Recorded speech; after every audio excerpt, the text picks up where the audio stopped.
왼쪽은 거리의 대통령, 오른쪽은 위기의 국방장관 얘기입니다. 먼저 대통령 얘기부터 해볼게요. 유엔 총회를 참석하기 위해 뉴욕을 방문 중인 문재인 대통령이 다름 아닌 뉴욕 거리를 걸어 다니는 장면이 포착돼 화제입니다. 화면 같이 한번 만나보시죠.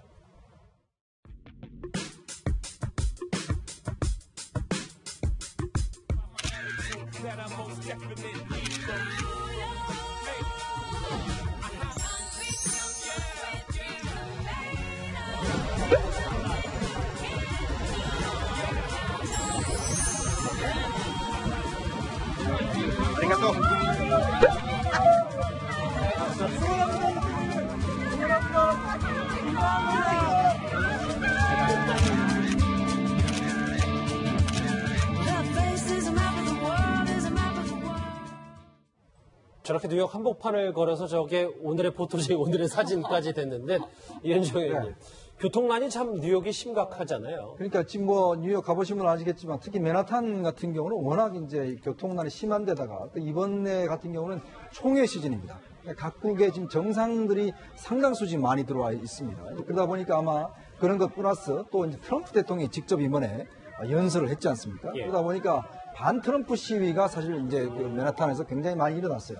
그래서 총체적으로 지금 교통이 완전히 마비가 돼서 문재인 대통령뿐만 아니라 마크롱 대통령도 이제 뛰어서 장소를 간다든지 이런 이제 사태가 이제 벌어졌는데 마침 또 문재인 대통령도 시간이 이제 구테레스 그 유엔 사무총장 시간이 이제 지금 너무 촉박해서 이제 거기를 지금 이제 가려고 이제 그 도보로 이제 한 3블록 정도 걸어가신 거예요. 그러다 보니까 아마 유엔 교민들이 이제 보려고 대통령을 사실 차 타고 하니까 볼 수 없잖아요. 그렇죠. 근데 갑자기 이제 걸어서 오니까 교민들도 깜짝 놀란 것이죠. 그러다 보니까 그 교민들하고 일일이 사진 찍고 다 또 이제 악수하고 이러는 바람에 또 이제 그 미국 측 경호원들도 이렇게 할 수도 있구나라고 상당히 놀랐다고 합니다. 예. 복자는 도보 외교다 이런 얘기까지 했는데 문재인 대통령이 또 올해 세계 시민상도 수상했습니다. 턱시도를 멋있게 입고 문 대통령의 수상 소감을 얘기했는데요. 같이 들어보시죠. 나는 먼저 이 상을 지난 겨울 내내 충광장에서 촛불을 들었던 대한민국 국민들께 바치고 싶습니다. 나는 이렇게 평화의 힘을 전 세계에 보여주고 세계적인 민주주의의 위기에 희망을 제시한 대한민국의 촛불 시민들이야말로 노벨 평화상을 받아도 될 충분한 자격을 갖고 있다고 생각합니다. 네, 우선 상 이름이 세계시민상인데 도대체 어떤 상인가요? 이렇게 각국 대통령들한테 상을 주는 그런 곳들이 굉장히 많이 있는데요. 그 상은 많이 받으면 많이 받을수록 기분 좋고 좋은 일이니까. 이 아틀란틱 카운슬이라고 하는 미국의 일종의 싱크탱크예요. 1961년도에 만들어진 곳이고요. 일종의 국제 협력의 차원에서 이제 이런 상을 제정을 했다고 하는데, 그러니까 세계 시민의식을 구현한 인사들한테 이렇게 이제 상을 제정해서 일종의 이제 민주주의에 기여한 사람들한테 주는 상입니다. 예. 이 문재인 대통령 같은 경우에는 인권 변호사 출신이기도 하고 민주주의와 인권 신장을 위해서 특히 이제 북핵 문제와 관련해서 평화적인 문제 해결 노력을 평가한다. 이제 이게 이번 상을 수상한 이유입니다. 근데 역대 이제 누가 상을 수상했는가를 보면은 이제 상의 성격들을 대충 알 수 있잖아요. 예. 캐리미 국무장관도 받은 적이 있고 2011년에 받았고요. 그리고 라가르드 IMF 총재도 받은 적이 있죠. 지금 IMF 총재가 방금 전에 수상 이제 트로피를 문 대통령에게 전달했잖아요. 네. 키신저 전 국무장관, 미국 국무장관도 받은 적이 있고 작년에는 아베 총리도 받은 적이 있어요. 네. 그러니까 이 상은 많이 받으면 좋긴 하지만, 예. 그러니까 이게 일종의 이제 미국에서 국제 외교적 차원에서 상을 주고 좀 더 이 세계 정상들하고 어떤 협력 관계를 좀 도모한다고 하는 취지가 있다 이렇게 보면 될 것 같습니다. 예. 일단 문 대통령은 뉴욕 거리에서 교민들의 환대도 받고 상도 받았지만 국내 상황 더 녹록지 않습니다. 어제부터 이 청와대가 송영무 장관을 공개 질책한 뒤에 송영무 장관이 자신의 발언이 과했다며 사과까지 했는데요. 외교 안보 라인의 자중 질환 먼저 목소리로 만나보시죠. 정부의 800만 달러 대북 지원을 통일부에서 굉장히 늦추고 조정할 예정이라고 들었다. 이렇게 말씀하셨죠. 누구한테 들었습니까? 서서 웅성웅성하는 그 중간에서 제가 지나가면서 서서 웅성웅성 지나가면서 들은 얘기를 장관이 상임위에서 할 수 있나요? 그렇게 하면 안 돼요. 그렇게 하면 안 돼요. 그렇게 하면 안 돼요. 문정인 교수를 자 입장에서 떠드는 느낌이지 안보 특보로서는 적절하지가 않다. 이렇게 말씀하셨죠. 이건 소신이? 소신이라기보다도 좀 발언이 과했던 것을 제가 사과드립니다. 사과드린다라고 했습니다. 어제 청와대가 일단 송영무 장관 대신 문정인 특보에 손을 들어줬기 때문에 이제 본인 스스로 오늘도 이제 뭐 2시 국방에서 얘기를 하겠지만 많이 이제 목소리가 주눅이 든 것도 같은데 하지만 또 일각에서 오늘 좀 되니까 이수희 변호사님 네. 송영무 장관 뭐 군대 수장으로서 할 말을 할 수 있다라는 의견도 있어서요. 그러니까 이제 그 문정인 특보에 대해서 뭐 학자로서 떠든다, 이런 뭐 떠드는 거, 개탄스럽다 이렇게 얘기한 거는 표현이 굉장히 거칠었죠. 그것도 이제 국회 상임위에서 그렇게 얘기했다는 거는 그런 표현을 쓴 거는 제가 봐도 좀 부적절했지만 기본적으로 국방부 장관의 인식이 어떤지에 대해서, 그러니까 북핵에 대해서 이건 체제 보장용이 아니라 이거는 침략용이다, 공격용이다라고 인식하고 있고, 거기에 따른 뭐 전술핵이라든가 이런 이 국방부 장관으로서의 갖고 있는 그 인식 대안, 그런 거는 저는 큰 문제가 없다고 봐요.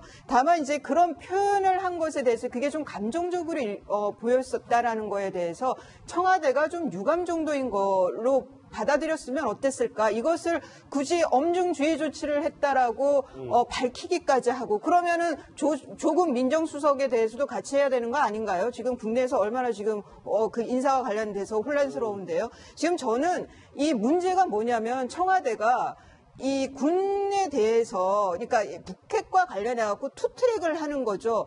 군은 군대로 준비하고 있는 거고, 군대로의 인식대로 가는 거고, 다만 청와대에서의 외교라든가 뭐 이런 라인에서는 달리할 수 있다면 그렇게 투트랙으로 가는 것이 아니라 지금 완전 국방부 장관의 북한 핵에 대한 그 인식이라든가 이런 거에 대해서 군의 그 인식 자체에 대해서 문제 제기를 한 것이 아니냐. 저는 그런 면에서 상당히 유감스럽습니다. 예. 근데 저는 조금 생각을 달리하는데요. 뭐냐면 예를 들어서 합참의장이 나와서 얘기를 했다 그러면 현재 군인 신분이잖아요. 그럼 군인에 맞게 군인의 어떤 식견이나 군인의 태도에서 뭔가 얘기를 할 수 있을 거라고 생각하는데 국방부 장관이잖아요. 장관은 정무적 판단을 해야 돼요. 그러니까 대통령은 지금 북한 핵을 체제 보장용이라고 얘기하고 있는데 국방부 장관은 나와서 이거 위험용이다 이렇게 얘기를 해버리면은 그럼 북한 핵이 위험용이면 우리는 어떻게 해야 됩니까? 우리도 핵 개발하거나 우리도 똑같이 응수를 해야 되잖아요. 그런 문제가 생기는 게 첫 번째. 그러니까 대통령하고 생각을 일치시켜 나가는 작업을 한다거나 아니면 최소한 국회에 나가서 불필요한 논란을 막을 책임은 이 장관으로서 있다. 정무적 판단이 필요하다. 이제 이것이고요. 둘째로는 장관이면 얘기만 하면 야당이 들고 일어나는 거예요. 아니 그러면은 장관이 어느 정부 장관입니까? 지금 자유한국당 장관입니까? 아니면은 지금 문재인 정부 장관입니까? 이제 그런 것에 대한 판단이 혼란스럽다는 것이고요. 이번에 처음 이런 문제가 나온 게 아니고 뭐 전술핵 무기의 배치 발언이라든가 뭐 이런 부분 때문에 여러 차례 논란이 있어 왔는데 그것에 대해서 제가 생각하는데 아마 정부 내에서 이낙연 총리라든가 아니면 청와대 쪽에서 좀 자중하십시오라고 하는 메시지들을 여러 차례 줬을 것 같아요. 근데 그런 메시지를 받았음에도 불구하고 이게 통제가 잘 안 되니까 이번 참에 불필요한 논란을 더 발생시키지 않게 하기 위해서라도 좀 쐐기를 박을 필요가 있다 이런 판단을 하지 않았을까 싶습니다. 이 외교 안보 라인의 파열음 이걸 듣고 오랜만에 이 인물이 오늘 목소리를 높였습니다. 같이 누군지 만나보시죠. 국방부 장관과 대통령 특보는 서로 싸우고 대통령은 국방부 장관을 질타했다고 하고 이 와중에 통일부는 대북 지원 입장은 그대로라고 합니다. 좌측 깜빡이 켜고 우회전, 우측 깜빡이 켜고 좌회전, 우왕좌왕, 오락가락 끝에 결국 서로 치고받고 싸우는 꼴입니다. 청와대와 정부, 민주당에 촉구합니다. 대한민국 망신 그만시키십시오. 그 무능의 극치 당장 멈추시기 바랍니다. 예, 이에 뭐 야당에서도 한마디씩 하고 나섰는데 또 상황론이 등장을 했더라고요.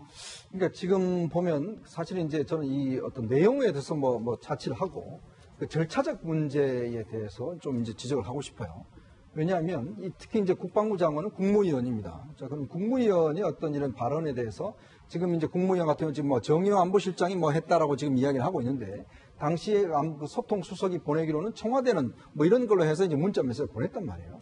근데 이거는 사실 어떤 면에서 국방부 장관이 거의 불신임하는 그런 내용의 문자입니다. 예. 자, 그거를 그냥 이렇게 보냈다는 거, 공개적으로 했다는 것 자체. 이거 자체를 보면 이제 앞으로 국방장관의 위상이 어떻게 되겠습니까? 앞으로 국방부 내에서 국방부 장관 말 듣는 사람 있겠습니까? 청와대 저렇게 공개 경고장을 보냈는데 또 하나는 문정인 특보가 자꾸 이렇게 어떤 면에서 보면 뭐 일개 교수 신분이라고 이야기를 하지만 그러나 미국에 초청돼서 우리의 전술에 관련된 이야기도 하고 사드 관련된 이야기도 하고 정부가 전혀 다른 방향 이야기를 했지 않습니까? 예. 자, 그렇다면 물론 처음에 경고를 했어요. 근데 그 뒤에도 계속 이제 그런 발언들을 하셨단 말이에요. 그러면 그것에 대해서 경고를 해야 되는데 왜 지금 국방부 장관만 저렇게 공개적으로 해버리면 결국은 정부 내에 이제 기울이 안 서는 거예요. 그러니까 제가 볼 때는 이번에 그 어떤 절차는 뭘 간접적으로 하면 모르겠지만 저렇게 공개적으로 하는 것은 저는 큰 문제가 있다고 봅니다. 파장이 오늘까지도 이어질 것 같은데 저희가 한번 주목해 보겠습니다. 정리할게요. 여러분은 지금 뉴스 특급과 함께하고 계십니다.